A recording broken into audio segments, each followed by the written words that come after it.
قرآن کریم یو 115 آیاتونه ارتیامه دا قرآن کریم هم یو موثر کتاب دی سړی ته لږه پته ولګي که تاسو وګورئ په صورت نازعات کې دا دیشمه سپاره صورت نبا عما یتساءلون پس چې کوم صورت دی صورت نازعات ورته الله فرمای ګورئ فاما من طغى خسته ډیر خسته خبر الله کړي وآثر الحیات الدنیا فإن الجحیم هی المأوى بیا پسې فرمایي ځکه چې خلک خوم شته واما من خاف مقام ربه ونهى النفس عن الهوى فإن الجنة هي المأوى ستا خوښه ده مونږ غوندې بیکاره هم شته ستاسو غوندې هم شته الله څه فرمایي واما من طغى اے بندگانو نورم خپل خوخه ده خو اجازه ته یو اعلان کړم بس چې کوم طرف ته تاسو کګه انسان له الله اختیار ورکړي ستا خوخه ده خو خبره داسې ده چې هر هغه څوک طغى چې هغه سرکش دی هغه نافرمان دی هغه زما په خشیت کې چروت نه وایي هیڅ غم ورسره نشته او سشے کا وآثر الحیات الدنیا او دنیا لی څه ورکړې ده ترجیح ما ته دنیا له ترجیح ورکړې ده دنیا ترجیح اومدغه ده چې سبعین ماخستن پورې ما ته ټول په دنیا کې یو منظلم ډیر په مشکل باندې تر راځو نور ترجیح څه شي 12 بجې دنیا نه ما ته راځو کورته کنه 12 بجې باندې دکان بند شي کورته راشو سبې بیا ودو نو چې زو دنیا راځوم دنیا لاو کور نه چې زوم دنیا لزو مونږ چرته جمعات لا یا جمع ډیر کم خلک داسي نیکان الله فرمایي چې هغه څوک چې سرکشه یعنی ګناګار دی ګناګار څوک چې پزړه کې خشیت نه وآثر الحیات الدنیا دنیا یا غورکړي په آخرت باندې ترجیح ولور کړي فإن الجحیم هی المأوى بس ما اعلان واوري چې سترګې پټ شي وفات شي دا غزه جهنم دی الله فرمایي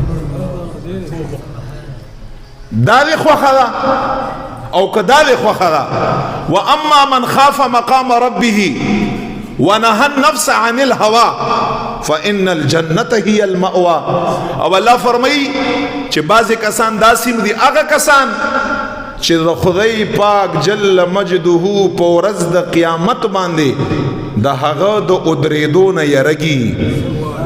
چې زه به رب ته مخامخ کېږم رب سره به میلاویږم ښځه به ورته څه وایم ښځه څه ورته ووایم چې ربه ما دنیا نه دلته څه شی راوړ دومره خو راته پته لګي چې په اوږو باندې مې ډېر لوی پیټی د ګناهونو دی خو د ثواب پته خو ماته نه لګي چې هغه به قبول وي او که نه ځکه چې زما او ستا ثواب په قبولیت کې شک دی او ګناه هم کنفرم ده ګناه خو کنفرم ده خو څه خبرو چې ثواب به کنفرم وي او که نه څوک چې د خدای پاک د ادریدو نه یریږي الله فرمایي واما من خاف ونهى النفس او دا غټه بلا چې ما او تا سره دا نفس او دا شهوت او دا شیطان ونهى النفس عن الهوى دا خپل نفس یا دا هغه خواهشاتونه راټینګ کړی دی رئیسار کړی دی چې کوم خواهشات شریعت نه مني بعضې خواهشات شریعت مني چې پوره یې کړه زمونږ استاسو زنانه په نکاح باندې چې په نکاحي شریعت یې خواهش پوره کړه صحیح دی ثواب دی خو بعضې وږی شي دا هم یو خواهش دی شریعت یې په حلال رزق باندې پوره کړه بعضې خواهشات د زما استا شریعت اجازه ورکړې ده بعضې خواهشات شریعت منع کړی دي الله فرمای خپل نفس یا کلک نیولی د هغه خواهشاتو نه چې کوم شریعت منع کړی دي خدای پاک نم یریږي زړه کې خشیت شته رب مې څه فرمای اے خلکو تاسو ته اعلان دی فإن الجنة هي المأوى بس سترګې پټې کړئ او راځئ جنت له تاسو پر جنت څومره اهم شی دی داسې یو زبردست او پاورفل سیز دی الله جل جلاله دا بعضې وخت کې وي یو مقرر تقریر کاو ډېر خلګي اثر کا او بعضې وخت کې نه کا دا چې خلګي اثر کا دام د ستاسو کمال دی الله فرمایي سيذكر من يخشى څوک چې یریږي الله نه هغه پند او نصیحت اخلي.